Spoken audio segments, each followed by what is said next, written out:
Today I have on as my guest someone I'm very honored to have on, Dr. Janice Fiamengo, and I'm going to let you, Janice, introduce yourself, please. Okay, well, hello. I'm a professor of English literature at the University of Ottawa in Ontario, Canada. And for the last couple years, I've done a video series called the Fiamengo File, where I talk about mostly anti-feminism, but also free speech and the corruption of the mandate of academia in general. And that's it. I'm going to ask you a few questions I know you've answered many times before, but for newcomers, they should get to know about you and what you do and why you do it. And then we have a few specific topics I'd like to cover with you. So the first question being, how did you come to be the anti-feminist? Yeah, well, it was a gradual process. I wouldn't say that there was any one moment where something clicked in my head, but I had been I would say a fairly radical feminist when I was a student, especially when I was a graduate student. It was a very popular position to take, and I found it a very attractive position. It gave me a sense of purpose and also a sense that I was a righteous victim striking a blow against patriarchal tyranny, and that felt very powerful and very pleasurable. But then when I actually became a professor, I think already by that time, I wasn't young by then. Most people who go through graduate school, they're in their late 20s or early 30s. I think I was 32 when I got my first full-time teaching job at the University of Saskatchewan. I think I was already moderating my views a little bit then, but once I started teaching, it just seemed increasingly untenable to hold to any feminist position, because I could see that, especially in the humanities and social sciences at university, there was no patriarchal privilege whatsoever. Women's voices dominated, feminist perspectives dominated. Young men in my classrooms seemed cowed. They didn't seem entitled in any way. They weren't arrogant in any way. In fact, they seemed very diffident. Many of them seemed defeated and confused. Their numbers have been in significant decline, of course, all across universities in the Western world. I could see that in the classroom. And in English literature, the ratio is about 80-20 female to male. So, and yet we still continue to speak as if the patriarchy exists and as if it's difficult, for women to come to voice, that women need to be empowered.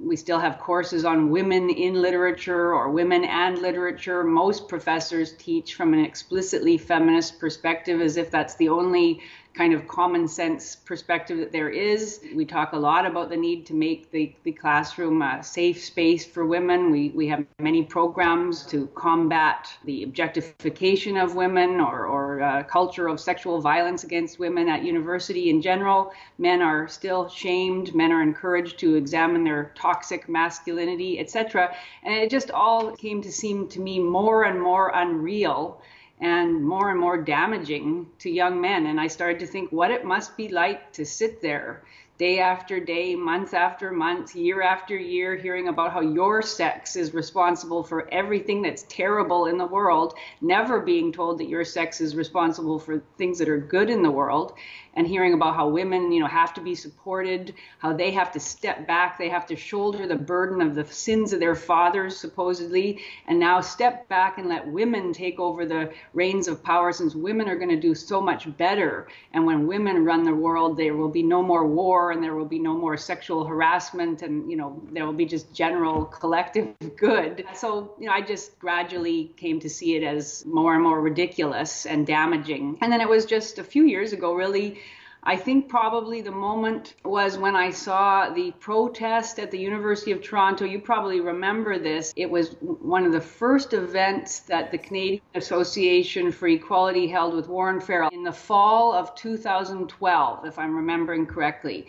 And that's my friend and co-conspirator, Steve Brule. I think that was his first video. He went down to the University of Toronto and videoed the protest, which was just crazy, students just giving the Hitler salute to the security who were trying to allow people to get into the building, crying out, this is what men's rights looks like, whatever that meant, so it looks like women abusing men, young men trying to go to an event by Warren Farrell, who used to be a feminist and is actually an extremely, moderate egalitarian, a bunch of students abusing young men, screaming at them, hurling obscenities, calling them rape apologist scum, fucking rape apologist scum. That's what men's rights looks like. And, I'm being allowed to do it and never being disciplined for it or even being encouraged to do it by the union there. There was no statement made by the University of Toronto afterwards, condemning the behavior of those students who were encouraged in some cases by their women's studies instructors. So that's what men's rights looks like. Men can't even get in to talk about the problems facing boys and men. They can't even go to a lecture about it without being abused for it with impunity. Well, at that point, I thought, I had never heard of CAFE before, and so I was delighted to find out that there was such an association. And so I contacted the organizers and said, if you ever start up a branch in Ottawa, at the University of Ottawa, I'd be interested in being involved in some way, or even just, I thought maybe at that point, I thought I would like to be a mentor to young men at university. And if any young man wanted to come and talk to me about their experience in the classroom, I thought I would like to make myself available. Since then, I've moved out of Ottawa, so I'm not actually really able to do that. I now live over an hour south of Ottawa, but I'm still kind of peripherally involved with the Ottawa branch of CAFE, and we do events and things like that. So That was how it all started. And then I gave a talk for CAFE in Toronto in the spring of 2013, where they pulled the fire alarm and were outraged. I didn't think it was a particularly successful talk. I wasn't really prepared for the general kinds of questions that I would receive in the Q&A afterwards. I was mainly talking about academic feminism, which is really the only thing I know because I studied it as a graduate student. They wanted to talk in general about, all sorts of issues about sexual relations and gender relations. And anyway, that was my first experience of being seen as the Antichrist because I questioned feminist dogma. And I have to say that I don't think that I'm the best spokesperson for anti-feminism. And if there were other academic women speaking out against it, I'd be quite happy to kind of retire. Because I don't think I'm a good public speaker. I get very nervous and I writhe internally afterwards when I think of all the missed opportunities, all the questions that I botched, all of that. But there aren't very many women in particular who speak against feminism in the academy. So, well, because only a few women who have such strong internalized misogyny, don't you know? Yeah, exactly. Yeah. That's it. So, I've got my opportunity to express my strong internalized misogyny. Right. So a few things about that. I'm also associated now with CAFE and Canadian Men and Families. I gave a talk earlier this year at the U of T through CAFE and Justin Trottier. I know they had a bad rep at the beginning for a couple of reasons. Truth be told, they made a few missteps and they were associated with certain people. There's some controversy around these different people. How much of it is real? How much is manufactured? How well did Justin and CAFE kind of manage these controversies? All of that is fair to question. But the fact is, I feel bad for them because as soon as they say that they are fighting for men's rights or men's health issues or anything like that, they get this label of MRA, men's rights activist, which is automatically, you are a misogynist. Yeah, it's amazing. I mean, and I think they were very careful, even right from the beginning, to put themselves forward as a moderate organization that recognizes, women have challenges or wants to pursue equality, gender equality, of course, wanting to focus on men's issues, but doesn't doubt that there are equality issues on the other side. They really, to me anyway, but I'm not a moderate, but they bend over backwards to show that in good faith, they want to have civil discussions about these issues and want to partner with feminist organizations, if any feminist organization would ever partner with them on anything. And I don't know whether they made any missteps, but it's just so difficult. You have to be so absolutely careful. And they had men who were involved with CAFE who were also involved with A Voice for Men, for example, which is, seen as a hate group and all that. I mean, I love A Voice for Men. When I read the articles, I think they're often really excellent. And I like Paul Elam very much. I like all the radical men's rights activists, and I think their anger is completely justified. But yeah, it was very difficult for Cafe in those early years, and it still is. All the same old questions and skepticism about what they really mean. That's it. So as moderate as you can be, as reasonable as you can be, you're still accused of being, well, that's just the wolf in sheep's clothing. It's impossible to win. That's further evidence of how duplicitous you are. The fact that you aren't being outright about your motives.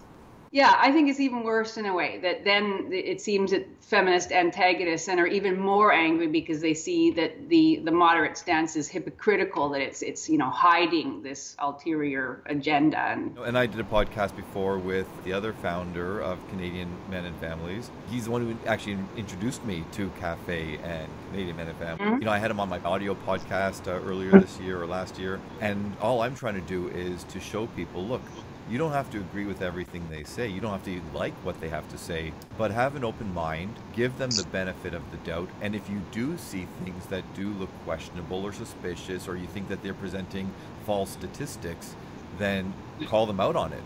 But when I do bring out the stats that they represent, and sometimes, again, to be fair, anybody trying to represent stats, I know they sometimes present part of the stats, or selective stats sometimes, but one of the main stats, is violence against men, violence against women, and this comes from StatsCan, not known as a radical right-wing male organization.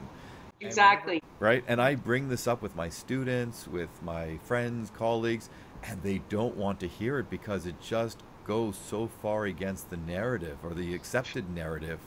And again, that's where there's got to be a bit of nuance, because we do know that men are far more likely to do the most heinous types of violent actions.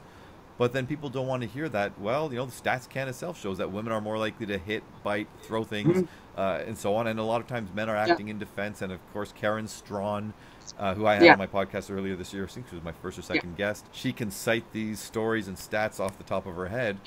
And again, people just don't want to hear it. And you have to think, is it just because they're so afraid of changing their worldview, or is there something else behind it? Yeah, well, as you say, Karen talks about all these things so eloquently, and she's very good at explaining that there is something, it seems, deeply embedded in our culture that prevents us from empathizing with men or understanding the ways in which women can be aggressors and can be violent. We simply don't want to see the world in that way. I don't understand why exactly, because for me, once I began to look at the world from a more realistic perspective, when I was outside of the bubble of academia in which everybody thinks exactly alike, and I could see that it wasn't true, I was happy to change my worldview. And in fact, I have friends, who have just started to become involved in the men's rights movement. And from their perspective, they're bringing good news. The good news is that things aren't as bad as feminists have been telling us they are. So shouldn't everyone be happy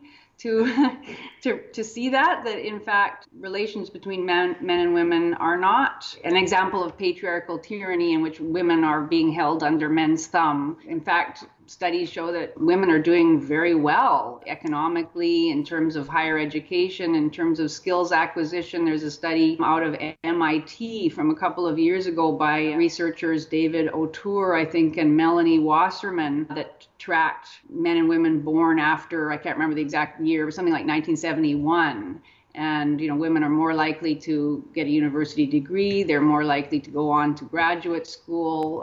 They're doing better in terms of real wages. They're doing better in terms of professional development, advancement through the ranks in various professions, all sorts of things. And so that should be good news, shouldn't it? That the picture is a very different one from the one that we hear about. And yet it actually seems to make most people either uncomfortable or outright angry to have their worldview challenged. And when I tried to speak at an event last year in Renfrew, Ontario, and I thought, okay, I'm never quite sure, how to present these issues, because it seems like you were saying about Cafe, you're damned if you do, you're damned if you don't. No matter what you try to do, someone will find something objectionable in it. But this time I thought, okay, I'm going to try to do something fairly factually based. And so I used a lot of StatsCan data, and I was talking about young men struggling in general. And at the end of it, a couple of women, older women in the audience, stood up and related stories from like 40 years ago, something that happened to them once in their workplace. And even trying to be generous in my assessment, I'd have to say that the stories were pretty trivial. Like they were sexually propositioned, or one man said to one of these women, you should be at home having babies, you shouldn't be pursuing a career, that kind of thing. And that single anecdote from 40 years ago was supposed to somehow dismiss or undermine everything I'd said about the state of young men and boys today in contemporary Canada. And the very clear implication was, it's just too bad that it's women's time now. Women had it bad in the past, although they didn't present any kind of comprehensive picture. These are just, minor personal anecdotes. But women had it bad in the past, and therefore I don't have to care about men now, young men now. And in fact, if they're suffering, that's good, because my generation suffered in the past.